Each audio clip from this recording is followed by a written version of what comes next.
నాకు యాస్ట్ వచ్చింది, ఇక నమ్ముడు లేదు, నేను చచ్చుడా కరెక్ట్ ఇక అని. ఇక డిఎస్సీ అక్రమాలు, పేపర్ లీకేజీపై బాధ్యత వహిస్తూ విద్యాశాఖ మంత్రి రాజీనామా చేయాలని డిమాండ్ చేస్తూ చిత్తూరు జిల్లాలో వైఎస్ఆర్సీపీ విద్యార్థి విభాగం ఆధ్వర్యంలో నిరసన ర్యాలీ నిర్వహించారు.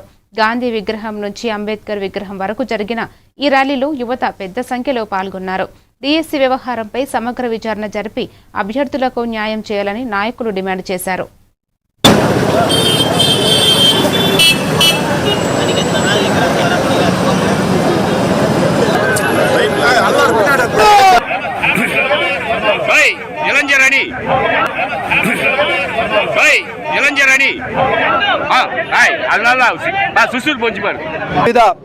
ఎన్నో విషయాలను వెలుగులోకి తీసుకొచ్చాం.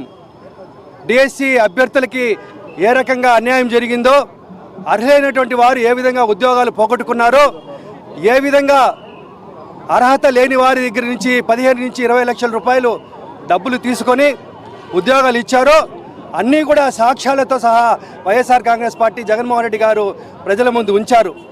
దీనికి నైతిక బాధ్యత వహిస్తూ లోకేష్ గారు వెంటనే రాజీనామా చేయాలని చెప్పి ఒక ప్రధాన డిమాండ్తో ఈరోజు మేము ఈ యొక్క నిరసన కార్యక్రమాన్ని మొదలుపెట్టాము. తీసుకున్నాడు ఆ రోజు నుంచి ఈ రోజు వరకు విద్యార్థులకు, యువతకు చేసింది శూన్యం. ఆయన ఎంతవరకు కూడా రాష్ట్రంలో ఉన్నటువంటి వైఎస్ఆర్ కాంగ్రెస్ పార్టీ నాయకులు, కార్యకర్తల మీద కేసులు పెట్టడం వరకే చూస్తున్నారు. ఏ పోలీస్ స్టేషన్లో అయినా రాష్ట్రంలో ఒక సంవత్సర కాలంలో 500 కేసులు నమోదైతే అందులో 400 కేసులు వైఎస్ఆర్ కాంగ్రెస్ పార్టీకి కార్యకర్తల మీదే ఉన్నాయి.